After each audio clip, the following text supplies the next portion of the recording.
Good afternoon and welcome to our panel discussion on the intersection of domestic violence and climate change. My name is Leanne DeRouche and I'm the Executive Director of the Domestic Violence, Legal Empowerment and Appeals Project based in Washington, D.C. We've had a very positive response to this panel today with over 100 registrants from across the country, including some folks from Canada. We're so glad that you chose to spend part of your Earth Day with us to learn more about environmental justice for survivors from our panel of experts and activists from Anacostia to Alaska. I'm sorry to share that Louise Brady will not be able to participate today due to health issues. We wish her well and a speedy recovery. Louise, we're thinking of you today. We encourage you to use the chat box, as some of you are already doing, on the right side of your screen for interaction and to pose your questions to the panelists. We'll be dropping links and info in that space throughout the hour, and we will get to your questions during the Q&A. I also want to mention that closed captioning is also available. You should see an icon at the bottom part of your screen. If you have any technical difficulties, we have Flora at the ready today, who's also monitoring the chat, and she can provide any assistance to you that you might need. Thank you, Flora, as always, for helping us organize our event today.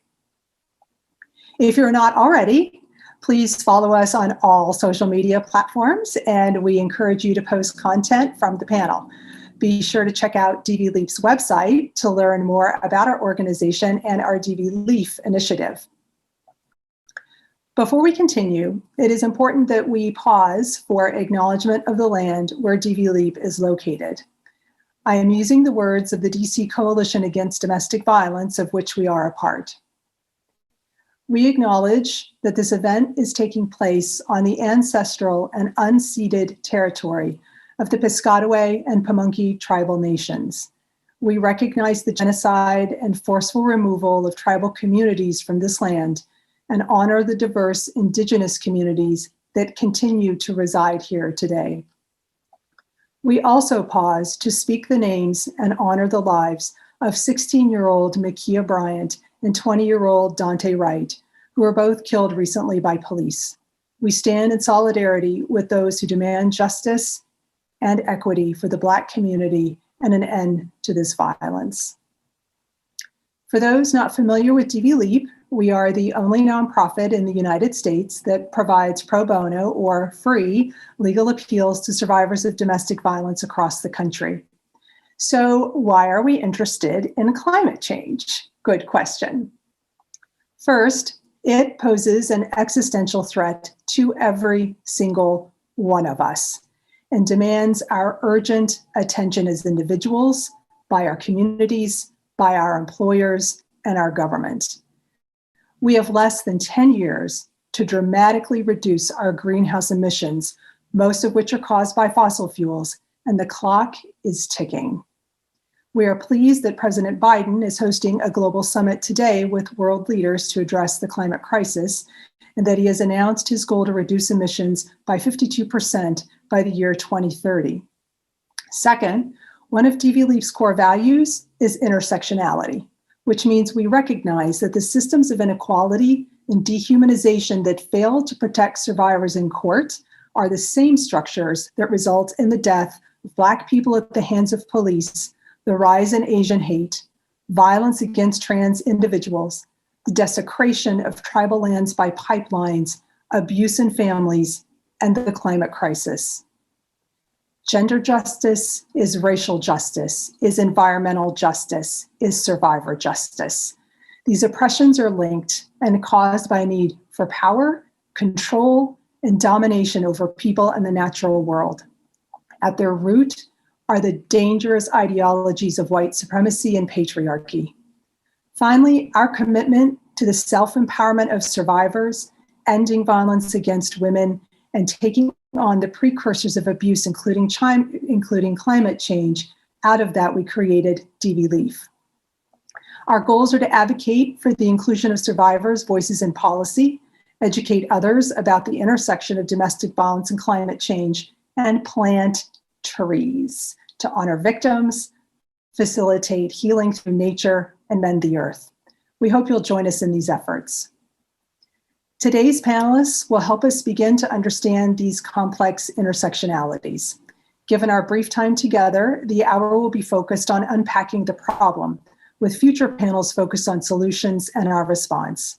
With that, I'd like to invite our first panelist, Charlene, to introduce herself and kick us off. Charlene, welcome. Thank you so much. Ufla lotak, uvanga Charlene, Apok, ganupak siska Aqpik, chinik mu gurunga suli, kachirvik mu gurunga, akaga Sandra baby lu Apok, ignaga Evan Luklan, savaktunga native movement me. So good morning, that's Ufla lotak. My name is Charlene Apok and my Inupiaq name is Aqpik. And my family is from Gullivan in White Mountain, Alaska, which are in the Bering Straits, and they are villages of less than 200 people. I'm zooming in though from Dena'ina lands here in Anchorage, Alaska. My mother, Sandra Baby Lou Apok, and my son is Evan Luklan, and I work at Native Movement as the Director of Gender Justice and Healing. Thank you so much for having me.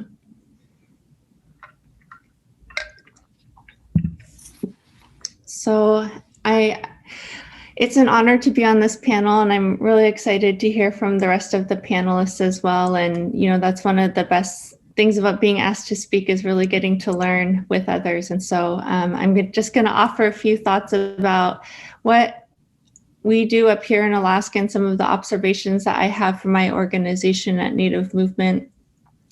And so one of the things that we do up here in Alaska is we often use the phrase that we defend the sacred. And what that means for us is that we defend life-giving forces. And so that means that we protect the lands, the waters, and bodies, knowing that we are all connected and knowing that it's all the same issues that we're dealing with. And that the systems of violence against the earth that are perpetuated are the same systems that perpetuate violence against our people. And those are systems of exploitation with the root cause of colonization, of sexism and racism and capitalism. And that within all of these structures are abuses of power. And I think that that's really important to point out because power in itself isn't a bad thing, you know, and we often, you know, we call out and we name power and we speak truth to power, but really it's an abuse of power through these systems that is incredibly problematic and interdependent on one another. The other connections around violence against the lands, the waters, and people, of course, are with areas of, quote, development. And particularly up here in the Alaska context, there's a lot of oil exploitation. You know, we have the pipeline up here in Alaska. There's things like Donlin Mine, Pebble Mine, the Yukon Flats, and the other panelists who wasn't able to make it today. I just want to recognize her and her work. If you get a chance to check it out more, she's doing amazing things up here in Alaska to protect the herring eggs, and it's actually the season of harvesting for those traditional practices that she works so hard to protect. So I do just want to recognize Louise Brady, and you can look up herring protectors because they are fierce and amazing women. But anyhow, some of the work up here to protect the wildlife refuge and things like that are so important to our ways of knowing and our ways of life that keep us well and sustain us, and that have sustained us since time immemorial. You know, there's been lots of research, and some of you who are on this call are probably familiar, but there's research that's been done that shows patterns of places of development, actually in Canada, where there's places of transient male workforces in industrial lines of work, and that there's patterns that align with violence happening in those communities and along those those transient areas. And so there are direct correlations that have been shown also to heighten violence in those areas where the land is being exploited. And I think that that's really telling.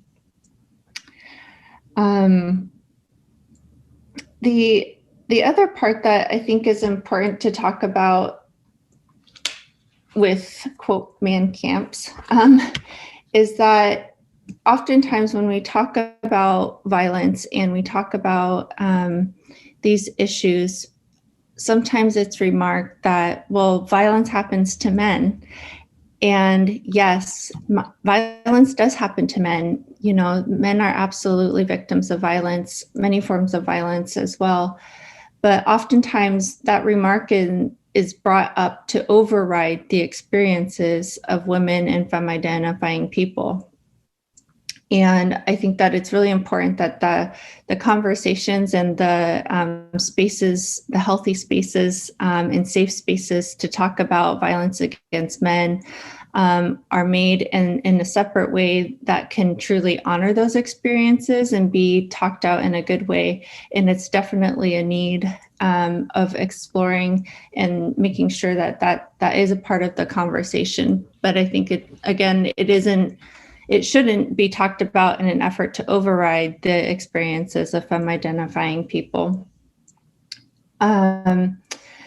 So that's some of the issues that I wanted to share about here in Alaska, but I don't just want to share the issues. I want to share about the good work and the solutions that are being created up here. And so some of the things, that we know across the globe is that Indigenous peoples steward a huge, vast majority of the lands and the waters and the Earth's biodiversity that keeps our planet healthy and well. And so I think, there's a lot to be learned from Indigenous peoples that continue to safeguard our world's well-being. And some of the specific ways, we have worldviews and cultural lifeways that sustain not just Indigenous people, but that sustain a way of life for everybody. And one of the things that we often share about, and it could be its own presentation, really, this is just high points, is, looking at the worldviews of Indigenous feminism and Indigenous gender worldviews. That's something that I specifically work on. And that's a fluid concept that allows for so many more perspectives and so many other ways of being that help inform our relationships, including our relationships to the land, the water, and each other. And I think that those are all really incredibly valuable things to look at. So Indigenous feminisms and Indigenous gender constructs. The other thing I wanted to share was that I've done some work with climate justice and our community members. And I remember once in working in an Arctic community of Aqpik, the most northern city in the circumpolar north for North America, is that I was talking with someone, and we all know that sometimes we go out in the woods or we go on a hike or we're out on the land or, quote, in the wilderness, and it just feels so good. I think we all can resonate and remember a time that we're like, oh yeah, it's so nice to be outside, right? And sometimes we say that it's so healing to be outside and it's so healing to be on the land. But when we understand ourselves as connected, viscerally and physically connected to the land and waters, that time out on the land or on the water is actually self-healing. And once we get to know and truly understand that interconnectedness of ourselves as part of the land and waters, and that it's self-healing, I think it could be transformational for the ways that we understand ourselves and our connections to the land and waters, and then truly start to create change around these interconnections of climate justice and domestic violence and sexual assault. So Those are just some of my remarks, and I didn't do a very good job at timing myself, but I am so happy to take questions, and I really just wanted to give some high points about the connections that we see up here in Alaska, and then some of the ways that we're addressing it at Native Movement and efforts that are happening up here on the front lines. But I'm really happy to answer any questions because I kind of just high pointed a lot of information and dropped it there, but I'm so happy to be here, and thank you so much for allowing me to share. Thank you, Charlene. That was fabulous. Thank you so much. And I think we've got so much to talk about at the end when we have the open discussion space, especially a dialogue between you and Akiima, given the work that Akiima is doing also on nature and healing with families. And I can't wait to hear more about that. So thank you. Thank you so much for your presentation and for your remarks and just for all the advocacy and the work that you're doing. So what I'm going to do now is transition to David and give David a chance to speak. He'll be followed by Marcy, and then we'll have time for all of us to come together. So we are right on time. I'm very proud of us right now. This is going according to plan. Yes. So with that, I'm going to turn it over to you, David. Would like for you to do a little self-intro and then share your remarks with us. Oh. Now we can't hear you. So I don't know if that's on your end. It's on my end. There we go. Okay. Okay. Yeah, my speaker went out a few minutes ago for some reason, and I have speakers, so I wasn't sure if I also needed to switch microphones, but I came prepared. So. Great. Fabulous. No, thank you. I can hear you well. Okay, good. So, hi everyone. Thank you all for joining us for this important conversation, and thank you to Leanne for inviting me to take part. I'm honored and very excited to be here. I'm David Johnson, an assistant professor at Purdue University with a joint appointment between industrial engineering and political science. You can kind of ignore that last bit though, because I'm not really an engineer or a political scientist. I'm a mathematician and a policy analyst by training, and I study how to make better decisions related to climate change adaptation and environmental policy. A lot of my work focuses on flood risk management in the Gulf region, but I'm really interested in a whole host of natural hazards and climate change impacts. And that brings me to what we know about the connection between climate change and domestic violence or intimate partner violence. This intersection is really an expanding area of inquiry, but we're still kind of in the early stages. Research has shown that there is a clear association between natural disasters and an increase in multiple measures of domestic violence and intimate partner violence, both psychological and physical. This is probably something that many of you know or have experienced, particularly if you're with a service provider in a community that's gone through a disaster. That's where most of our existing scholarship comes from. Case studies of individual communities after events like Hurricanes Katrina and Harvey, recent earthquakes in New Zealand and Japan, or accidents like the BP oil spill in 2010. More recently, a study of domestic violence in Los Angeles during the COVID-19 lockdowns has found an increased number of calls to police and hotlines, but a decrease in the number of arrests. We have seen greater incidents of domestic violence after a wide variety of disasters like those that I just mentioned, as well as extreme weather events like heat waves.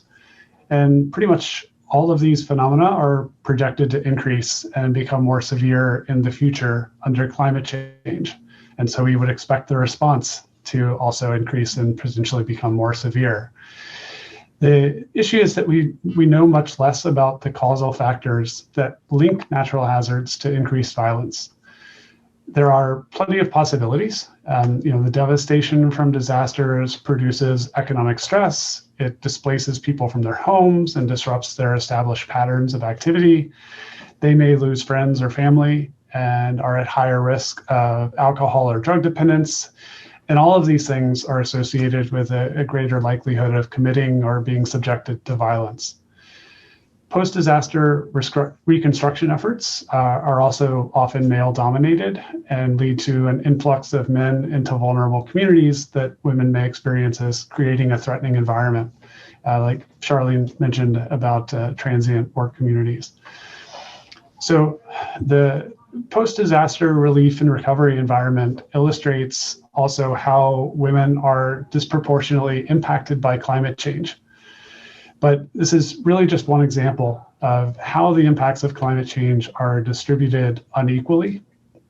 We know from study after study that marginalized communities and individuals of minoritized demographics are more vulnerable to natural hazards on average, partly because of a greater chance of living in high-risk areas, being less able to evacuate, afford costly repairs, or take time off from work, and lacking the social capital that's needed to effectively cut through red tape to access relief programs. So all of this means that policymakers and advocates both need a better understanding of the relationship between climate change and domestic violence. We need to go beyond just recording what happens after the next disaster strikes. And instead, we need to be able to predict what will happen so that we can be prepared for it and prevent it. If we know how rates of violence scale with the magnitude of different types of disasters, we can more effectively advocate for policies and the resources that are needed to manage the surge in demand for services. Better yet, if we knew more about what specific factors are driving that increase, we could also rethink our emergency response and recovery planning to prevent that increase in the first place. So with support from DV LEAP and funding from the Purdue Climate Change Research Center, I'm in the very early stages of a more systematic quantitative analysis of the link between climate disasters and domestic violence and intimate partner violence. In our preliminary work that we're doing, my students and I are focusing our efforts on identifying impacts of recent hurricanes and extreme heat events. And we chose those hazards because they're both projected to become more severe under climate change in the future in the United States. So by merging crime reports and arrest records, post-disaster spending from state and federal relief and recovery programs, weather information, and census data, we hope to better estimate the extent to which a whole host of factors contribute to or mitigate the incidence of violence after a disaster. With Leanne's help and connections, we also want to identify local, state, or national organizations that could provide data on other measures besides arrests, such as hotline calls or shelter utilization. So aside from the statistical work, we're also collecting climate action plans and hazard mitigation plans to see whether many municipalities are aware of this relationship and incorporating it into their planning documents. To be honest, I don't know if we'll find many plans that do at this point, but I hope that our research can contribute to efforts to change that. So if you have thoughts on who to talk to or where I should look to improve our work, I really hope that you'll be in touch. And with that, I'll hand the mic back over to Leanne, and I look forward to your comments and questions. Thanks very much. Look how good you are. There's like 8 seconds to spare of your 7 minutes. Well done, David. Well done. That was great. Well, I'll just say, we are so thrilled to have, and there goes my timer. We are so thrilled to have this connection with you and Purdue. Okay, Purdue is my alma mater. That did factor in a little bit to it, but there was no Purdue Center for Climate Change Research, which exists now and which, David, you are also affiliated with. And so when we as DV LEAP think about addressing this problem and what we can do about it, it's really all been about trying to assemble a team. And so we're so thrilled to have you, David, as a part of this. There's such a gap in the research and empirical research on this that it's great to have you and your team working on this. And now you've got this additional funding, and we're just really excited and thrilled about that. And so, yeah, looking forward to our discussion here at the end as well, and bringing all of us together to have further dialogue about all this. So thank you. And to keep us on time with that, I'm going to move over to Akiima, who looks like she's got an additional assistant today, a co-presenter. He was not invited, I promise you. Well, in terms of nature and the natural world, we're happy to have your pet along for today. So that's great, Akiima. So listen, Akiima, with that, I'm going to turn it over to you. I don't want to take away from your time. Please give a little introduction of yourself and then take a few minutes to share your remarks. Okie dokie. Give me 1 second as my cat moves out of my way. Thank you. Uh-oh, and he steps on my computer. All right. So my name is Akiima Price. Gosh, I consider myself an environmental social worker. I've been in the environmental game for about 30 years. I studied communications, but through this woman, Marcy Karin, who back in 91 had the vision for a program to expose women and people of color to careers in conservation, created the Career Conservation Development Program. And so I was thrown out to the desert in Las Vegas, thought it was the end of the world, but little did I know that was breaking the shell of my urban, being raised in an urban setting, but I always felt connected to nature, and it just kind of came full circle for me. So from that moment on, I was an environmental educator, but I was noticing how, as an African-American woman, I was put in African-American communities, which were primarily stressed. Even out in Las Vegas, the same issues that were plaguing these cities were, everywhere, like drugs, gun violence, and safety, trauma. And then obviously the racial trauma, if you layer that on, and just the generational cycles of people living in public housing. So being in front of those audiences, being expected for these kids to be able to name, 5 snakes was, I got it and it's great. And I like snakes and all that. But at the same time, these kids weren't eating. These kids maybe had been beaten that morning. These kids were witnessing horrific things that kids should not see. And it wasn't always to me, it didn't make the most sense to be the most immediate effort, right? And so some of the stuff I started focusing on was around affective learning, about the kids' feelings and so forth.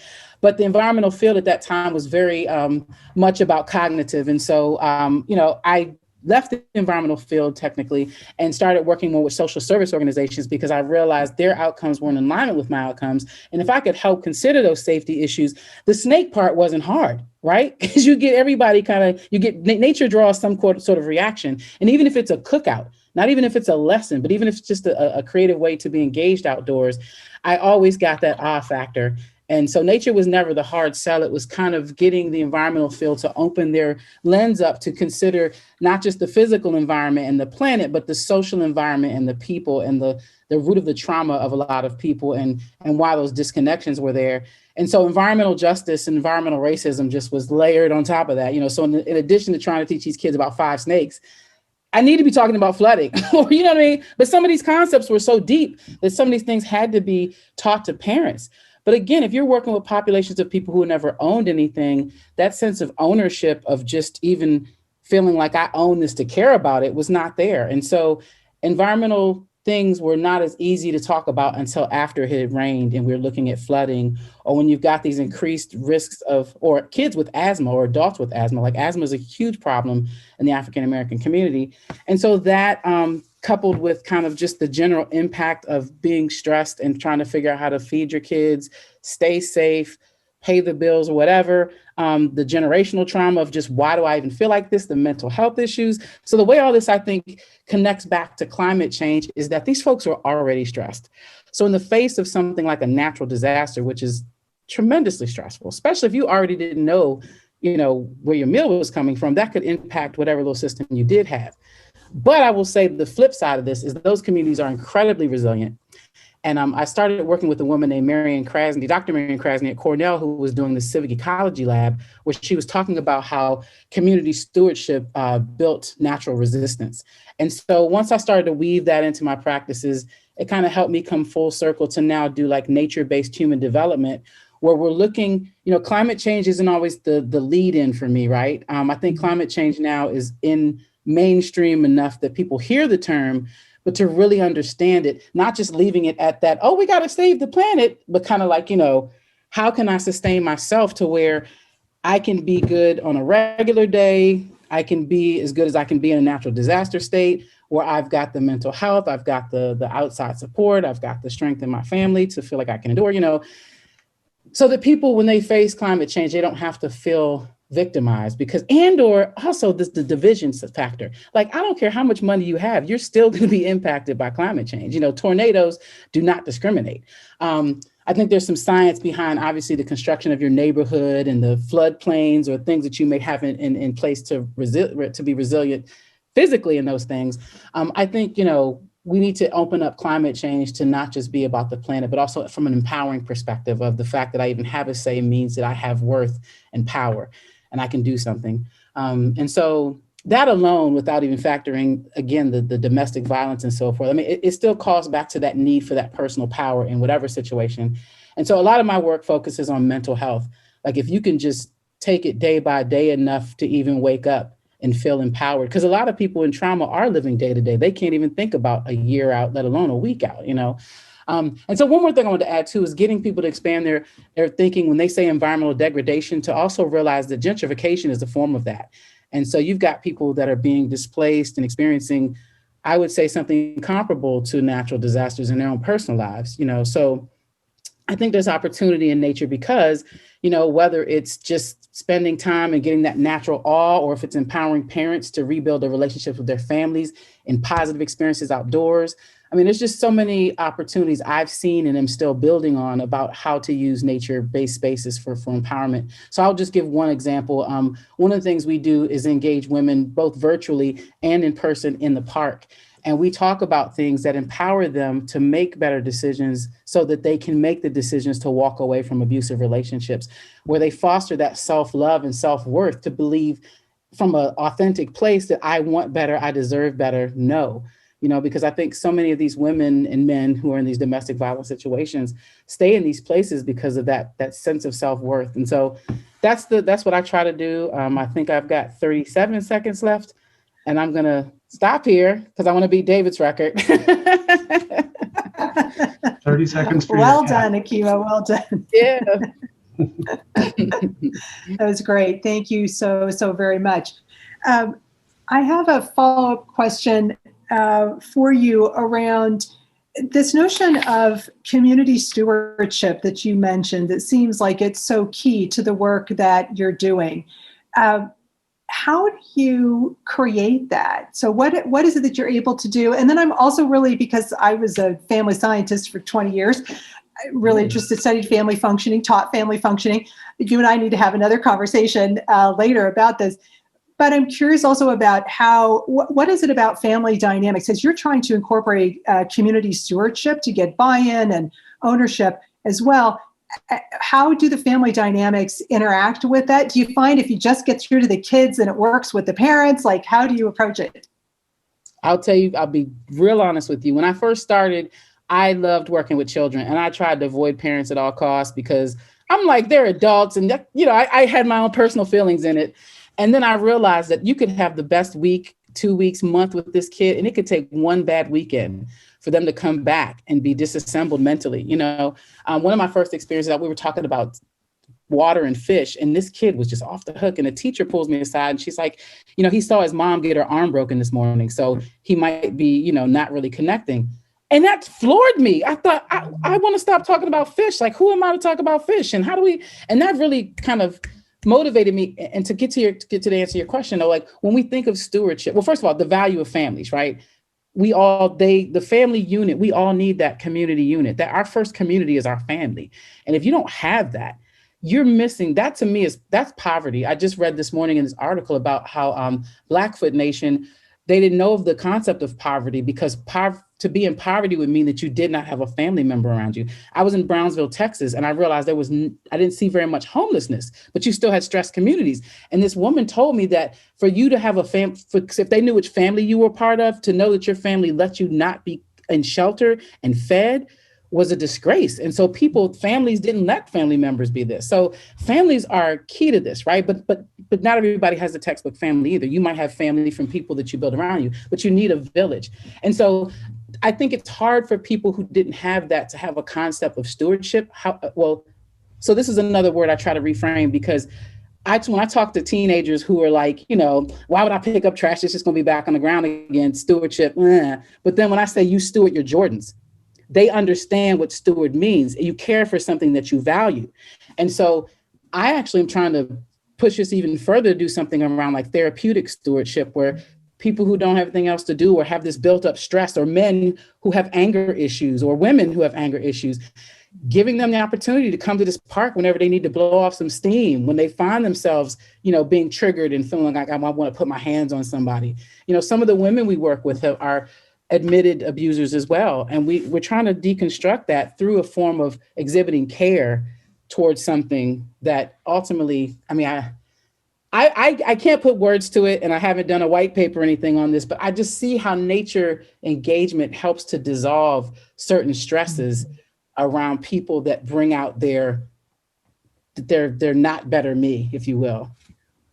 Yeah, that's great, Akiima.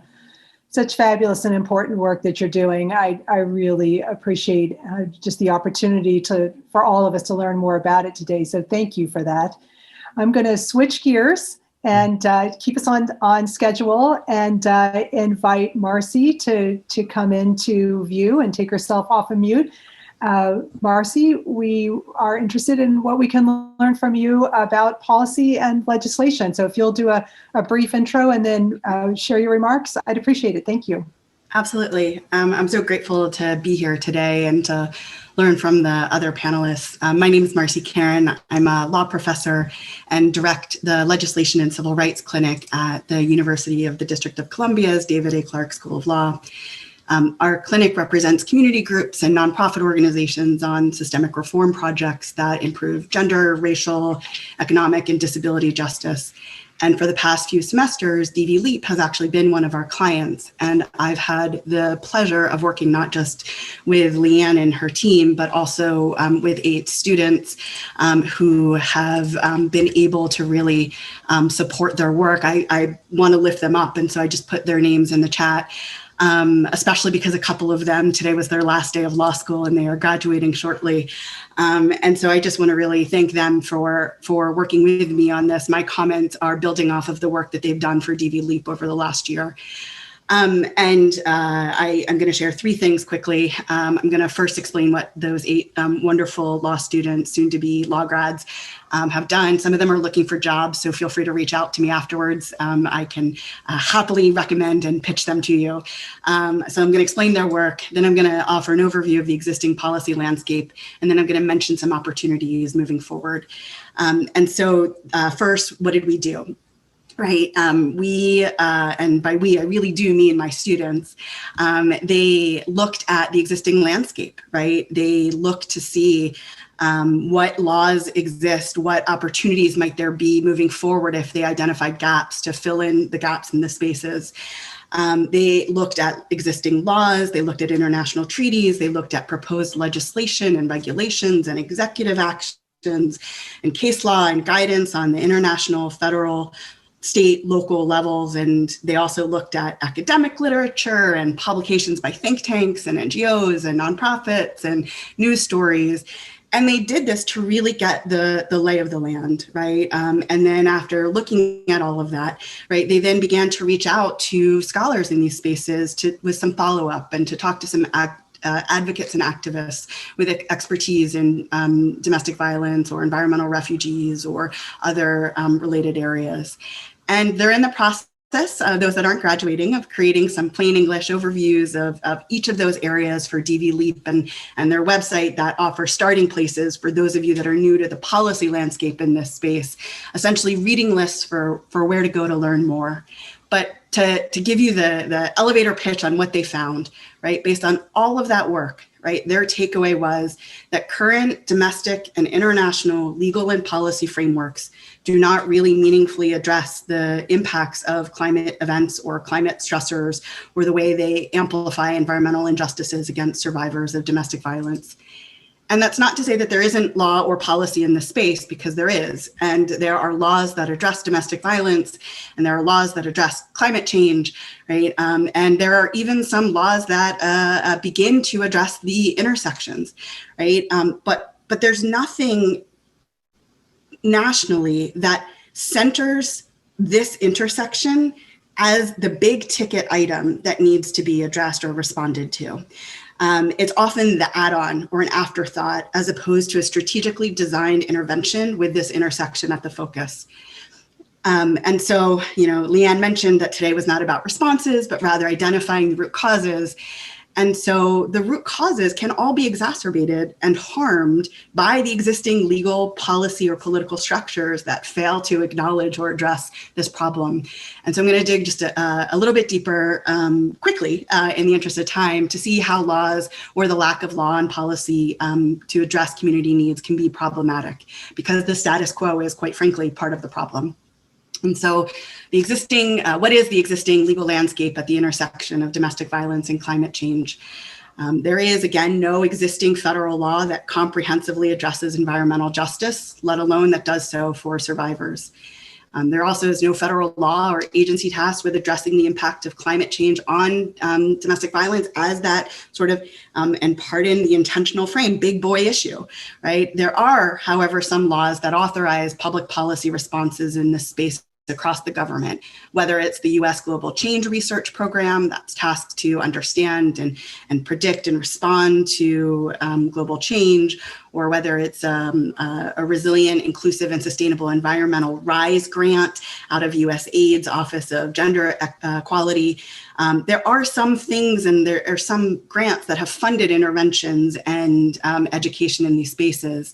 But when there are programs and governmental programs, they often fall into what those two examples demonstrate, that we're looking externally about what happens outside of our borders instead of what's happening here, whether we're talking about the continental US or our Alaska, Hawaii, the territories, and other places. And don't get me wrong, right? It's critically important work, and it has to be continued and enhanced, and we have to make room for environmental refugees to support what's happening across the country, or across the globe rather. But we also need to focus on what's happening here in the States, whether we're talking about Alaska or Anacostia here locally for me.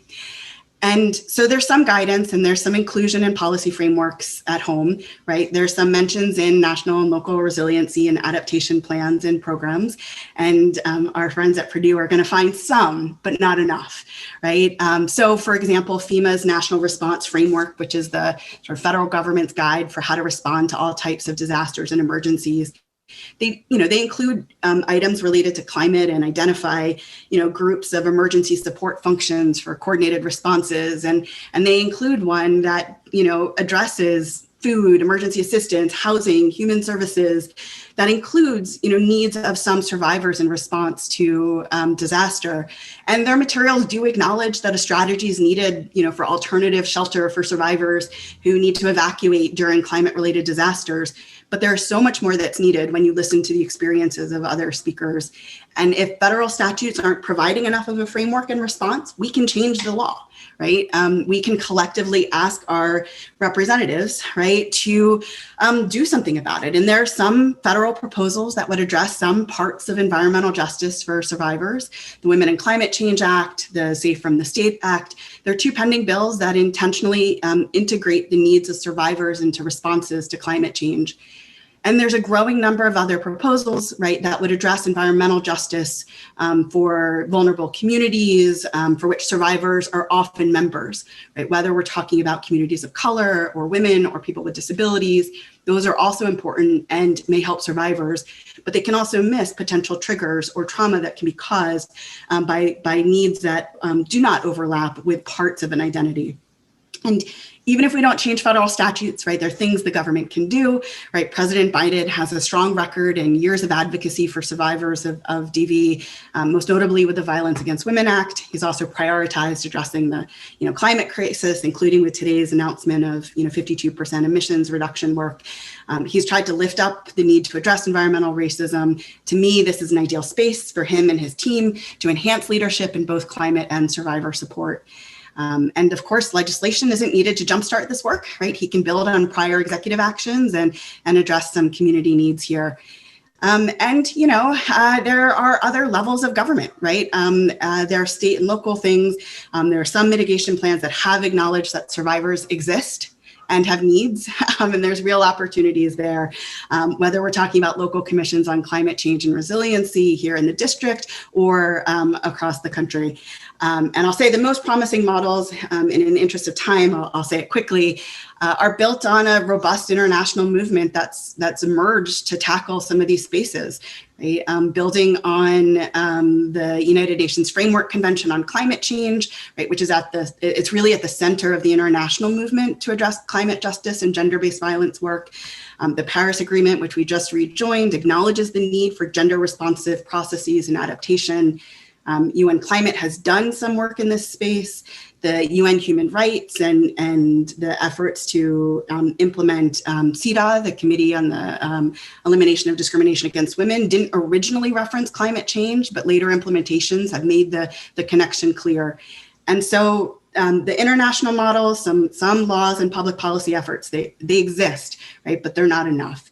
And so what can we do moving forward, right? Given that the need for environmental justice for survivors is real, right? What opportunities are there for those of you that are paying attention and on the call?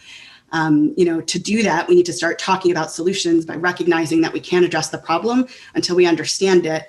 But just to speak truth to power here, right? We have to think about the reality that there is no one survivor voice and no one survivor perspective.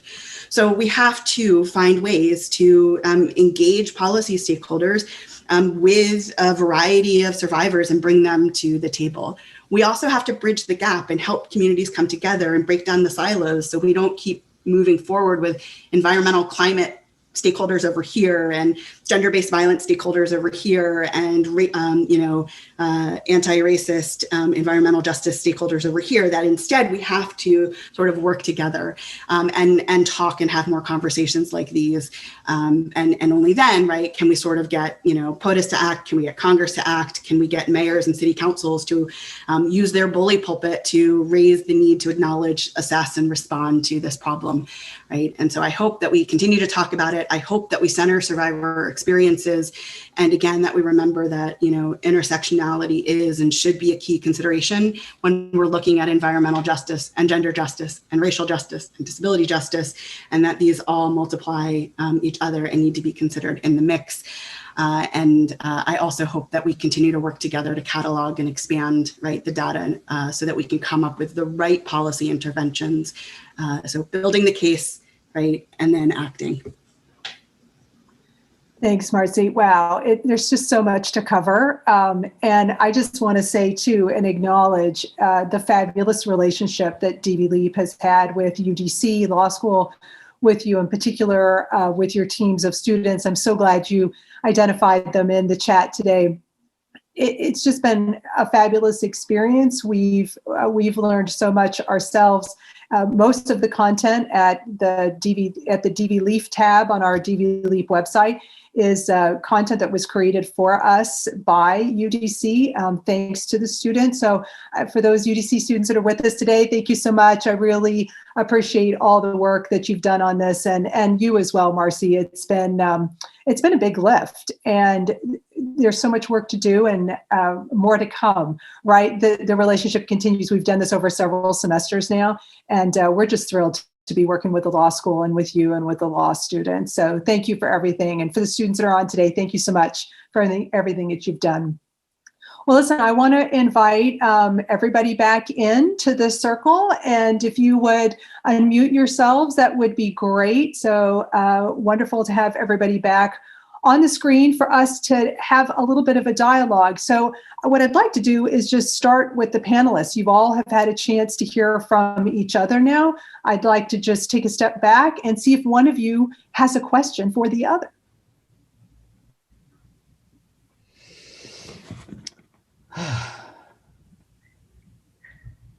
Marcy, how can we work together? Love the question, right? And I'm going to broaden it and say, how can we all work together, right? Absolutely. And I volunteer, right, to reach out to you and we'll figure out how to work together. But I think what's so important is that you ask, right? And that I'm going to listen, right? Because I want to make sure that whatever policy response happens in this space really does address the community, right? That it really thinks about short-term intermediate and long-term responses, that it works and thinks about impact on individuals, impact on families, impact on the communities. I hadn't used the framing community steward before, but I'm open, right? And to really think about how can we lift up the experiences and make sure that, people that are engaged in the conversation with us, let's get them elected. Let's get them put on local commissions for climate change and resiliency. So they're recognizing, right, these intersections, so that they know to reach out to Charlene because her experience is different than mine, right? That we know that extreme heat and flooding are the big issues in DC, right? That's different, right, than when I lived in Arizona before. Well, the heat was still there. And so absolutely, I really hope that out of this conversation and more like it, right, that there's a way for us to continue to collaborate and to lift up different experiences and stories and to bring those experiences to the policy stakeholders to start by using their bully pulpit, right, but then to keep going, right, once the case has been made, to really figure out what are the interventions that are needed, what can we fund that's going to make a difference, what data can David and his students collect to help shape the narratives, and how is that going to be different in Indiana than DC and Alaska? Right. Well, and I want to add to that the flip side of that of getting the information out too, though, is making information accessible. A lot of people I work with, have barely graduated high school, so concepts like climate change or data and information, again, especially when you're looking at affective outcomes, can be, you have to work to make those things understandable and relatable.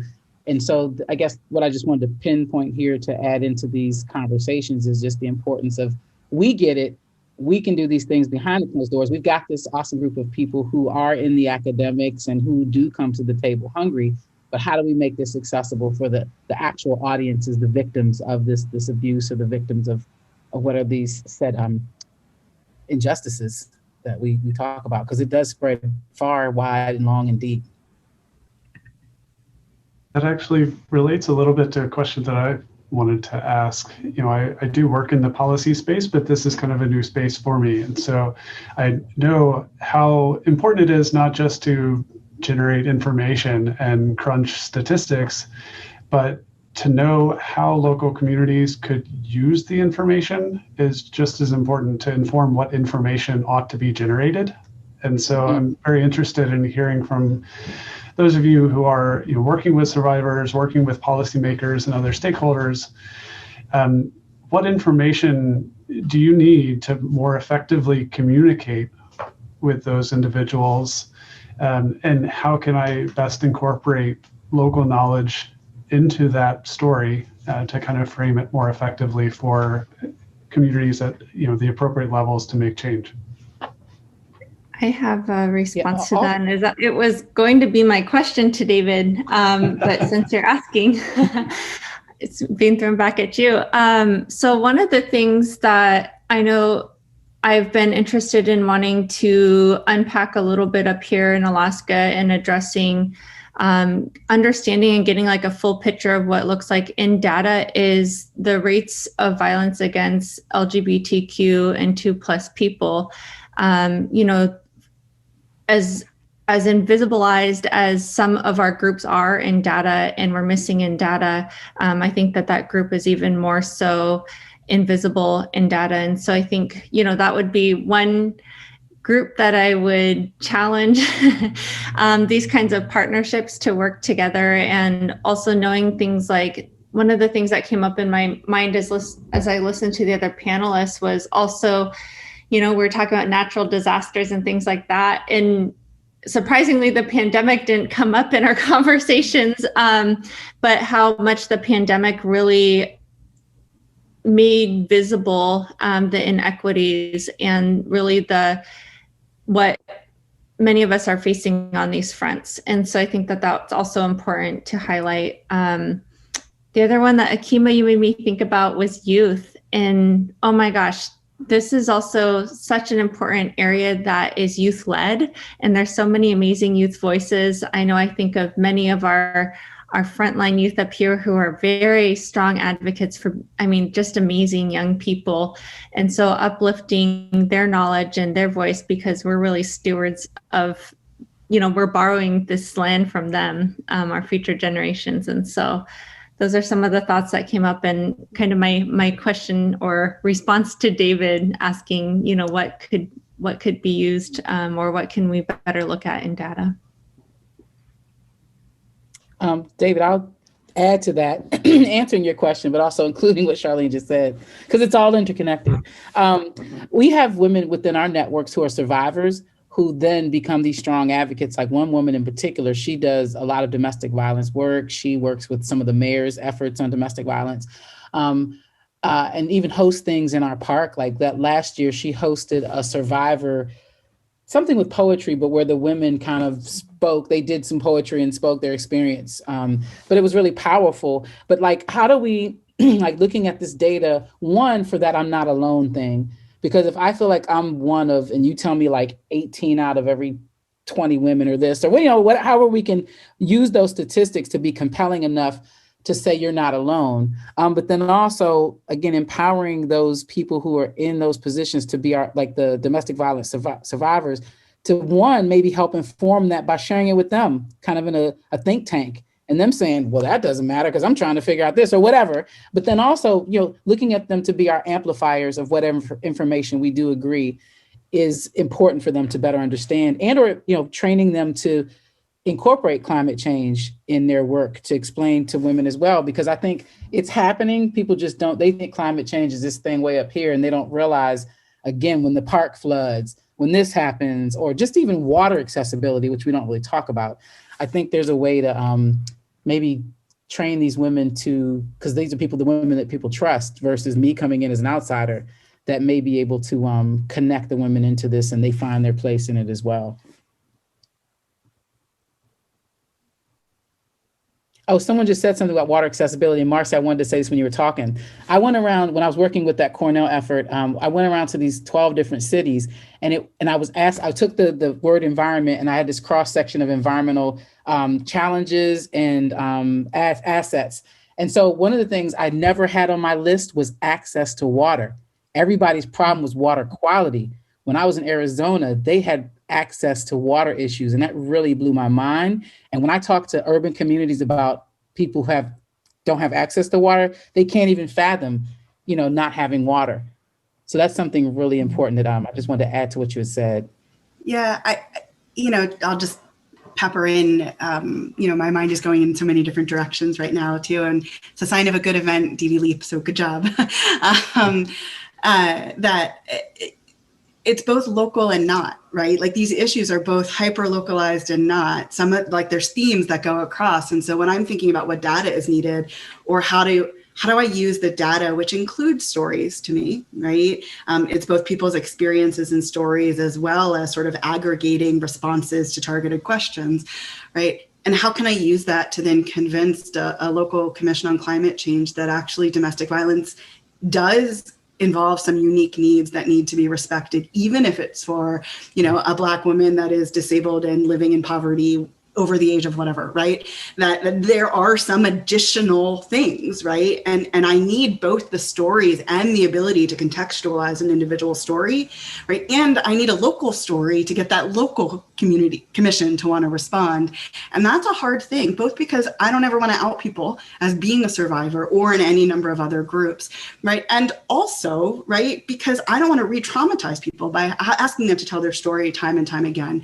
And so I think having, trauma responsive sort of thinking in this space, having both the local and connected data, right? That's why I think it's, what's happening internationally is really important, but can't just be adopted wholesale here, right? And so I don't know if I'm being clear, but I guess my point is, right, that there's a lot of different pieces to this. And I'm just really glad that the conversation, which has been happening in some places, right, is starting to be connected in, right? So that it can be a more informed, robust conversation where we can acknowledge that multiple things can be true at the same time, right? And there are real needs here that need to be addressed. And personally, I think there's a role for policy and law to play in addressing those needs.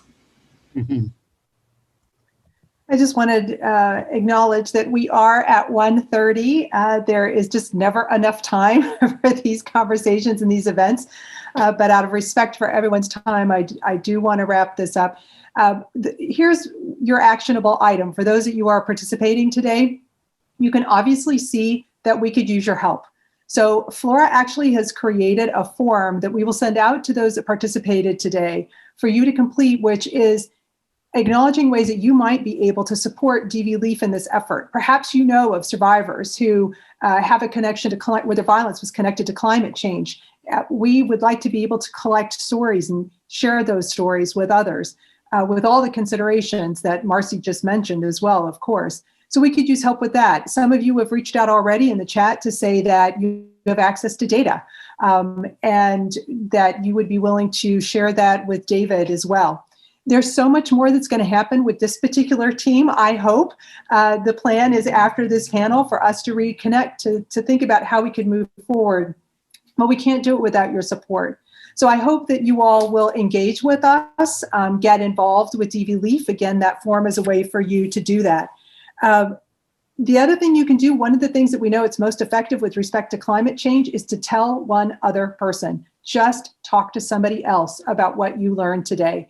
Is a fabulous place to start. It's simple and it costs nothing. So if you would share with one person something that you learned today, that would be really, really helpful. Plant a tree.